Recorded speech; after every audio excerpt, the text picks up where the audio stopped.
Hello everybody, I hope you're keeping well. It's a beautiful March day. It's a gentle sun and getting a little warmer. I've been out in the garden and now I'm going to make a lemon sponge. This is a sponge cake, not a steamed sponge. And this recipe is from 1952. By 1952, more items were coming off ration. Sugar came off ration in 1953, but this recipe uses 3 ounces of sugar to 3 ounces of flour and a tablespoon of lemon juice and 3 eggs. Of course, in the cakes of the 1940s, you would have half the quantity of sugar and fat to flour. So if you were using 3 ounces of flour, you'd be using 1.5 ounces of sugar and 1.5 ounces of margarine, for example. However, the earlier 1950s started to see the recipes with equal quantities of flour, sugar and margarine, and of course eggs. Now you still had reconstituted eggs, dried eggs, but you had the option of using shell eggs. This recipe is quite simple. It is baked in a cake tin, and then the idea is that you split the sponge and fill it with lemon curd or maybe lemon marmalade and top it with a glacé icing. Glacé icing, of course, being water and icing sugar. It's a little bit fancy. By the 1950s, more people were enjoying afternoon tea, which was something that wasn't quite as common during the wartime period and in the years that followed. So let's get started. In this bowl is 3 ounces of caster sugar, and to that I'm going to crack in 3 eggs. Note, in this recipe there is no butter or margarine. It's a fatless sponge, a bit like a lemon Swiss roll, for example. Crack the eggs very carefully into the bowl because you don't want any pieces of shell. There we go. We also need 1 tablespoon of lemon juice. This is fresh lemon.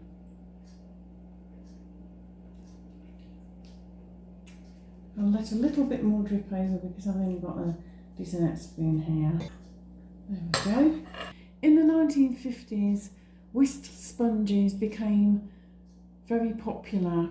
More people had electrical appliances, but if you didn't, you could use a hand whisk. You want it to be nice and thick and fluffy and to leave a trail behind.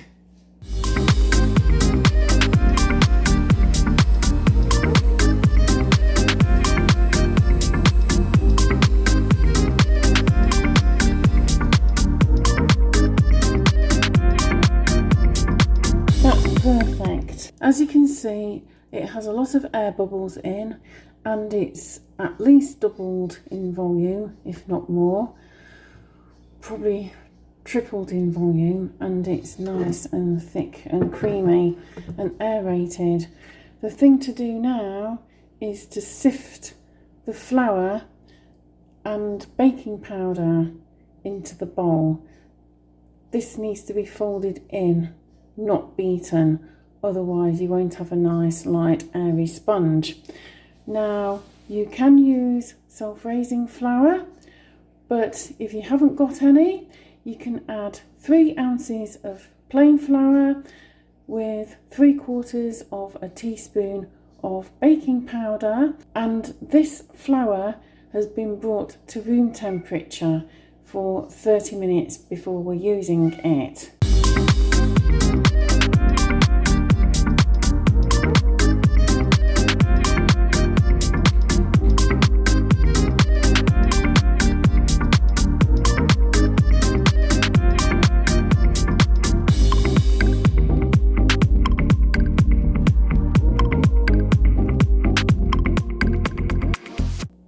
Carefully fold it through.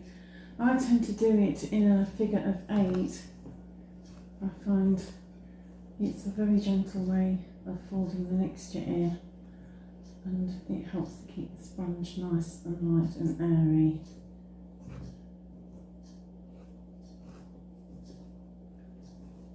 You need to make sure that all the flour is mixed in thoroughly. I've got no flour residue in the base of the bowl. I go right through the bottom and just mix it very gently. Right, that's ready. Now, you can just use one tin. It says use a 7 to 7.5 inch cake pan. I'm going to see if I can split it between 2. Because to be honest, I'm not very good at slicing through the middle of a sponge cake. I don't find it very easy at all. I can manage it, but it often comes out crooked. I have astigmatism.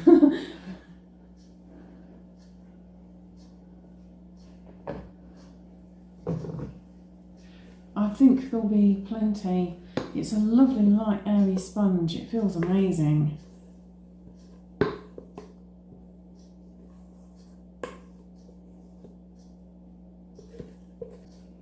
If you were making a chiffon sponge, then you would be whisking the egg whites separately from the yolks. Chiffon sponges are very popular in LA. This recipe as well says if you can spare an extra ounce of sugar, then it'll be really light. But Dan and I don't eat really sugary things, and I think this feels so aerated it'll come out beautifully. I'm going to be baking this on the oven setting of my microwave. I'm going to level these off just by shaking the tins to settle. And that looks lovely. So the microwave on the oven setting is just heating up. It doesn't take very long. I'll be baking these sponges individually. I've set it to 180 degrees and I'm just waiting for it to preheat. So in the meantime, I'll make myself a herbal tea. See you back soon. I've just put the first cake tin in the microwave on the oven setting, and it should take between 12 and 15 minutes.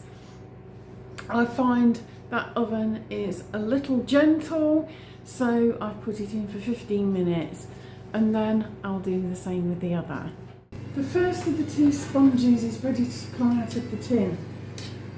This had 15 minutes. I tested it with a skewer to make sure it was cooked all the way through. If it wasn't, I would have given it another minute or 2. Run a palette knife around the edges just to loosen it. It's nice and springy. It had 5 minutes in the tin, and there we go. That's the first one. Doesn't that look good? They're both out now, so I'll be leaving these for a while to cool completely. Hey there, I'm back. It's now time to fill the sponge with some lemon curd. Although I must say this jar isn't exactly well filled. It's supposed to be brand new, but it looks like they've been a bit stingy lemon curd should really come up to the bottom line there. And Dan got this for me. I don't suppose there was any money off it. And if anything, it's probably more expensive than it was originally. Anyway, let's get started.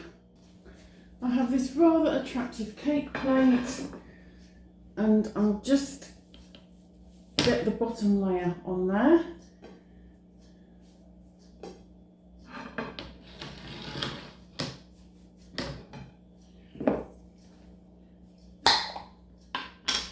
I'm going to just spread it on with a palette knife.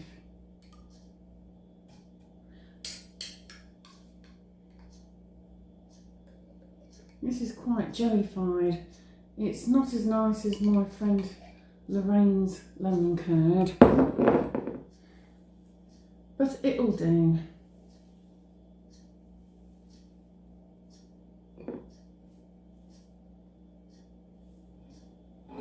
This should be enough. We don't want it too tart.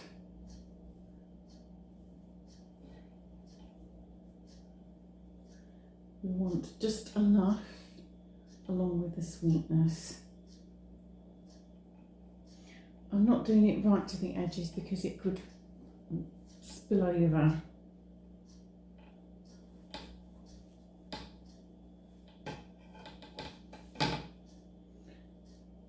And that's the top.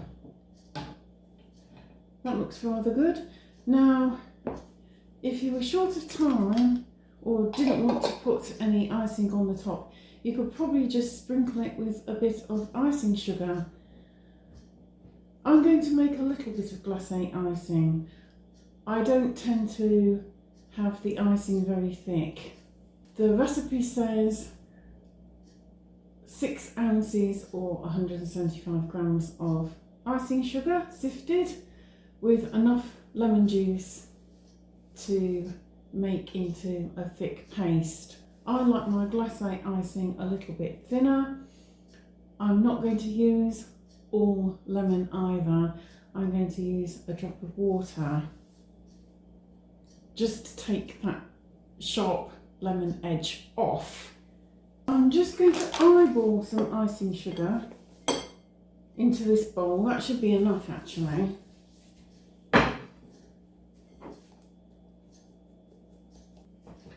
I have here some lemon and water.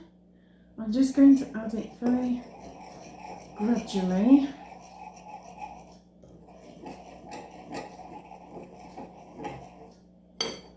You'll find it comes together fairly quickly.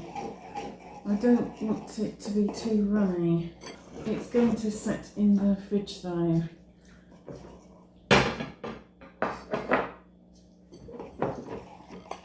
I tend to like a barely there icing. That's coming together really well.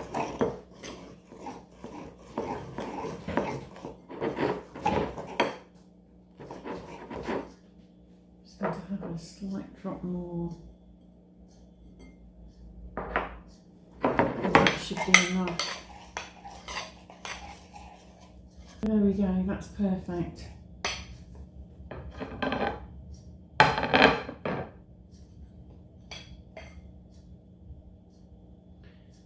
Spreading it on.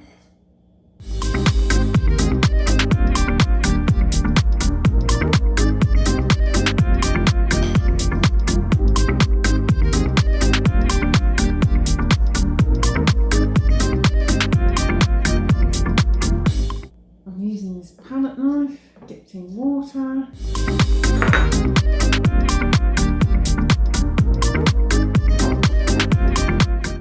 Put a bit more of this icing on. Try and carry it through to the edges. Put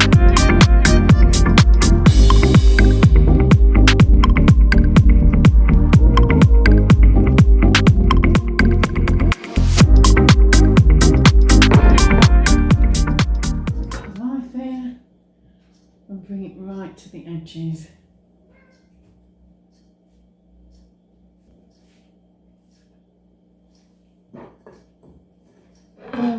doesn't that look gorgeous? You can serve it just like this, but I'm going to add some sprinkles.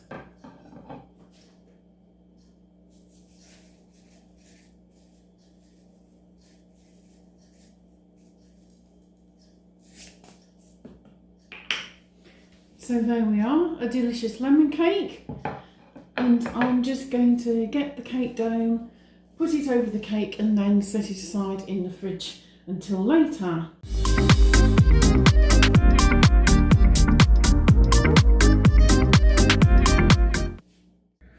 This is the cake, it's set. Look at that. Isn't that gorgeous? I'll try a little bit on the end. That's really nice. It's not too sweet. Slight tang to it, nice with the lemon curd in the middle. It's very moist and very light. Well, that recipe, babe, is from 1952. These retro recipes are quite successful, aren't they? And it's actually something that's not brown, because most of the food from the 40s was brown. Well, that looks to be another successful recipe. I hope you enjoy trying this recipe. I have quite a back catalogue of different makes and bakes from the 40s and 50s, so do check it out. And in the meantime, please like, share, subscribe and comment down below. And I'll see you again soon for the next one. Remember to ding that notification bell as well. Bye for now.